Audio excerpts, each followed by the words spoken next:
Siempre creí que tomar una fotografía era capturar un instante, un momento de belleza, tristeza o nostalgia, pero nunca imaginé que también podía capturar algo más, algo que no se ve a simple vista, algo que grita desde el otro lado. Mi nombre es Julián, tengo 32 años y soy fotógrafo independiente en Lima, Perú. Trabajo en bodas, bautizos, eventos familiares y retratos callejeros. Mi sueño, como el de muchos fotógrafos, era exponer en una galería o ganar algún premio nacional e internacional, pero ahora daría cualquier cosa por no haber tocado nunca esa cámara maldita. Todo comenzó un día nublado de abril, de esos en el que el cielo limeño se confunde con el concreto y no sabes si es de día o de noche. Ese día recibí una caja, pero esta no tenía remitente.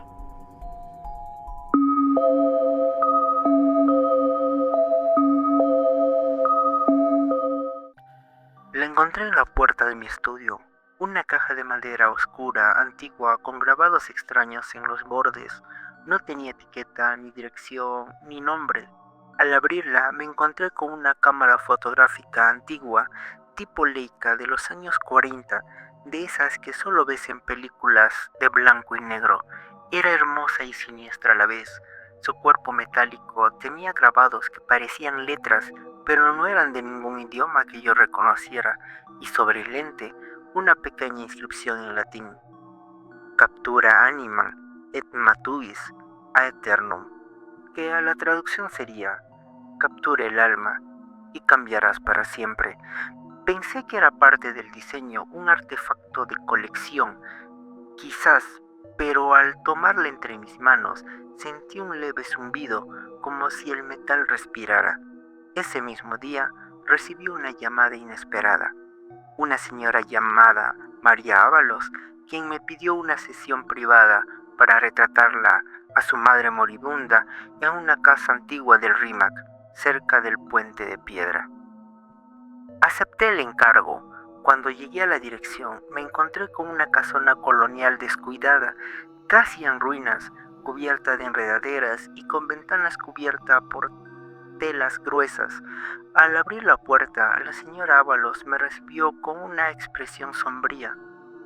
Me dijo: mi madre ya no habla, pero insiste en tener un retrato antes de partir. Me siguió hasta una habitación oscura donde una mujer anciana, casi como una figura de cera, yacía en una cama de madera tallada. La habitación olía a humedad, tierra y algo más. Incienso, quizás. Instintivamente llevé la cámara antigua conmigo. No sé por qué, fue como si ella me llamara desde dentro de la caja. Le pedí permiso a la señora, enfoqué el lente y tomé la foto. El disparo de la cámara fue como un latido seco. La anciana abrió los ojos por primera vez y me miró directo al alma. Fue solo un segundo, luego exhaló su último suspiro. Ella murió. María no reaccionó con tristeza, solo bajó la cabeza y murmuró: gracias. Yo estaba perturbado, pero traté de mantener la compostura. Me fui rápido, con la sensación de que algo me había seguido fuera de esa casa.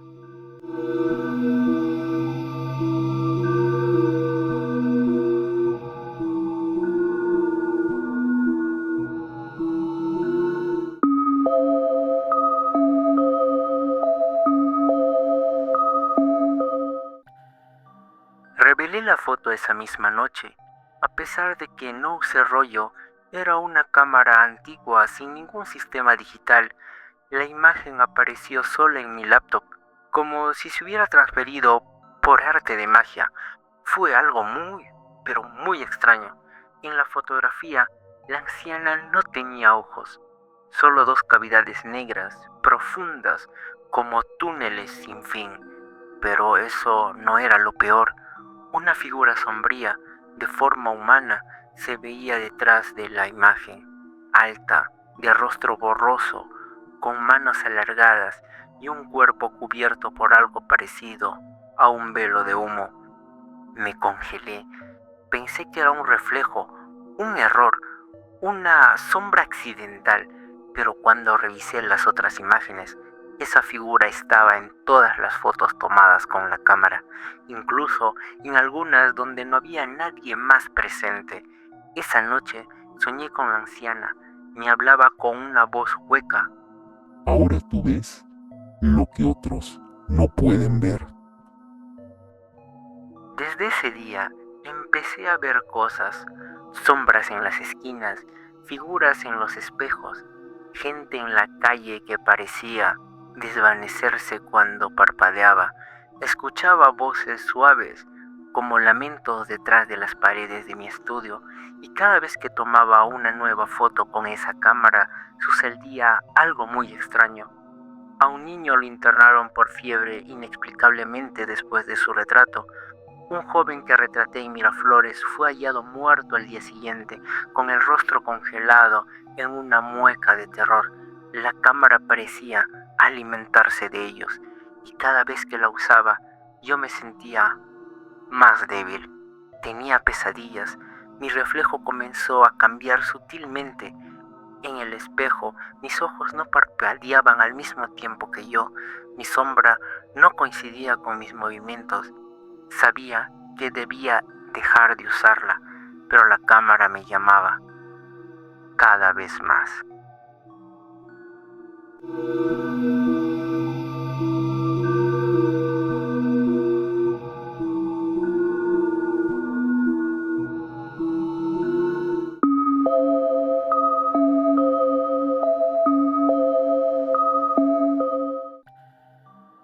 La cámara seguía allí, sobre mi escritorio. Algunas noches parecía brillar, otras la oía vibrar, como si latiera. Su presencia me inquietaba tanto como me obsesionaba. Intenté no tocarla por unos días, pero las voces en mi cabeza aumentaban, voces susurrantes, confusas, que hablaban en idiomas que no conocía o que quizás no eran de este mundo. Desesperado, decidí investigar. Fui a la Biblioteca Nacional en el centro de Lima. Me pasé días buceando entre archivos de cámaras antiguas, registros de objetos malditos, folclore andino, historias olvidadas, hasta que encontré algo que me heló la sangre. En un libro de relatos recopilados por curas coloniales en el siglo XVII, encontré una sección titulada El espejo de almas del diablo. En ella se mencionaba un objeto parecido a una cámara, aunque aún no existían en esa época, usado por un artesano de imágenes en Cusco, quien podía atrapar el espíritu de una persona en una lámina brillante. La leyenda hablaba de cómo cada captura robaba parte del alma del fotografiado y transfería un pedazo de esa esencia al portador. A cambio, el capturador iba perdiendo su propia humanidad hasta convertirse en un recipiente para los espíritus que recogía. Entonces entendí, la cámara no era solo un artefacto, era una prisión, y yo, su carcelero. Volví a mi estudio con el corazón latiéndome en las sienes. Abrí mi laptop y observé todas las fotografías tomadas con la cámara. Todas tenían esa misma figura oscura al fondo, pero había algo más. Al ampliar las imágenes, vi rostros deformes y ojos abiertos dentro de los reflejos, como si las almas de esas personas estuvieran gritando desde dentro del archivo. La peor fue la del niño que retraté en el parque de la exposición. En su pupila, si uno ampliaba lo suficiente, veía el rostro demacrado, una boca abierta en un grito eterno y sus ojos reflejados, pero no eran mis ojos. Decidí no tomar más fotos. Quería destruir la cámara, pero cada vez que lo intentaba, fallaba. Una vez intenté arrojarla al río, pero cuando volví a casa estaba de nuevo en mi escritorio, aún mojada. Otra vez la pisé, la golpeé con un martillo y el martillo, increíblemente, se partió.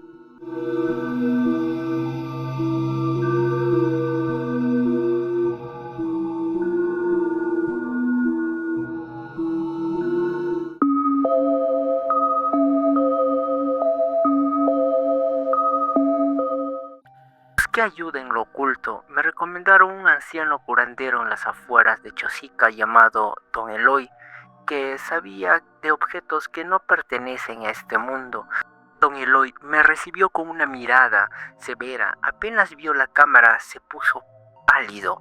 Entonces, no fue hecho por manos humanas, me dijo.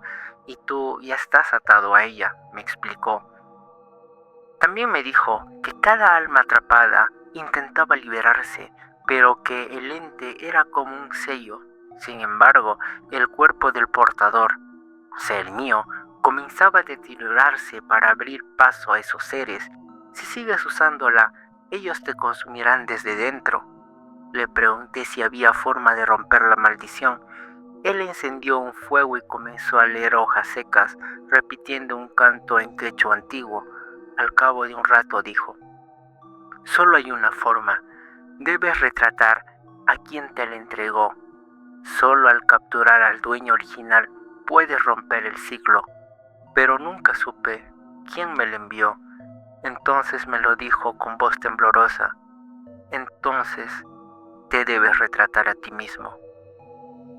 Esa noche preparé el estudio, encendí todas las luces, acomodé la cámara sobre el trípode y activé el temporizador. Me senté frente al lente, con el corazón latiendo como un tambor funeral.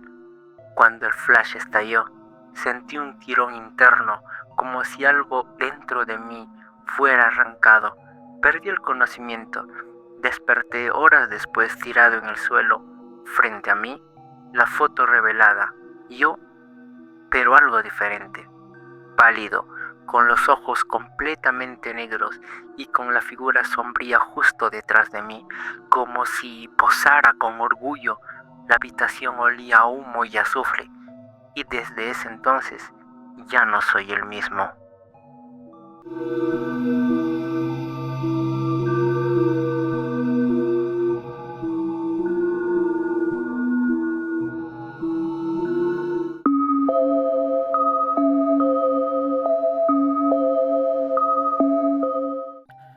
Después de aquel autorretrato, todo empezó a empeorar. Al mirarme al espejo, notaba pequeños detalles que no encajaban. Mi reflejo parpadeaba con retardo o a veces sonreía cuando yo no lo hacía. Mis ojos oscurecieron poco a poco, perdieron el brillo humano. Me volví más frío, más distante. A veces al hablar, mi voz sonaba más profunda, como si alguien más hablara al mismo tiempo que yo. Ya no soñaba, no dormía realmente, y lo peor, ya no necesitaba la cámara para verlos. Las almas que había atrapado me rodeaban. Eran sombras caminando por los rincones de mi departamento, susurrando en las noches, moviendo objetos. Algunos intentaban hablarme, otros solo me observaban, expectantes, como si esperaran algo. Y entonces lo supe. No querían venganza, querían libertad. Regresé donde Don Eloy, con la fotografía en mano. Cuando la vio, retrocedió como si hubiese visto al mismo demonio. Me dijo: te advertí, ahora eres el recipiente, eres la cámara, ya no necesitas el objeto. Él me explicó que mi alma había sido absorbida parcialmente con ese disparo y que los espíritus atrapados ahora vivían dentro de mí. No podía deshacer lo hecho, solo había una posibilidad: liberarlos a todos al mismo tiempo. Pero corrí el riesgo de abrir un portal, un umbral de paso para otros seres que no eran humanos. La única forma de hacerlo sería volver al lugar donde la cámara fue activada por primera vez. ¿Dónde ocurrió eso?, le pregunté. Él cerró los ojos, murmuró unas palabras y me respondió: en el cementerio Presbítero Maestro de Lima. Allí comenzó todo. La noche siguiente, entré al cementerio con la cámara colgando en mi cuello. Era medianoche, las tumbas brillaban bajo la luz de la luna, el aire era denso, frío. Caminé entre los mausoleos hasta que la cámara comenzó a vibrar. El ente se abrió por sí solo, como si tuviera vida propia. Coloqué el trípode en medio del panteón más antiguo, preparé el temporizador y me paré frente a la cámara una vez más. esta vez con la intención de que fuera el último disparo. En el segundo exacto del destello, todas las sombras salieron de mí al mismo tiempo. Fue como vomitar fuego, como si mi cuerpo fuera desgarrado desde dentro. Las figuras salieron disparadas hacia el ente que explotó en 1000 pedazos. Caí al suelo, sin aliento. A mi alrededor, una niebla espesa comenzó a emerger desde la grieta de la tierra. Escuché gritos, pero no eran de dolor, sino de júbilo. Los espíritus estaban libres, pero algo más también lo estaba. Desperté en el hospital. Había sido hallado inconsciente al amanecer en el cementerio, rodeado de cámaras rotas y fotos carbonizadas. Los médicos decían que mi pulso era casi inexistente, que parecía vacío. Cuando me dieron de alta regresé a casa. La cámara ya no estaba, pero al entrar a mi estudio encontré una caja nueva sobre mi estudio, de nuevo, sin remitente. El diseño era distinto, pero sentí el mismo escalofrío. Y al abrirla, supe lo peor. Sí, era otra cámara. Era diferente, más moderna, ya era digital, pero tenía un lente extraño que reflejaba mi cara con ojos oscuros y algo más detrás de mí. Desde entonces, solo hago retratos por encargo, ya no por dinero, lo hago para alimentar la cámara. Cada vez que tomo una foto siento que una parte de mí desaparece, pero a la vez algo dentro se fortalece. A veces me pregunto si fui el elegido o si simplemente caí en la trampa de quien pasó el objeto. Y entonces lo entiendo. El fotógrafo anterior también necesitaba liberarse.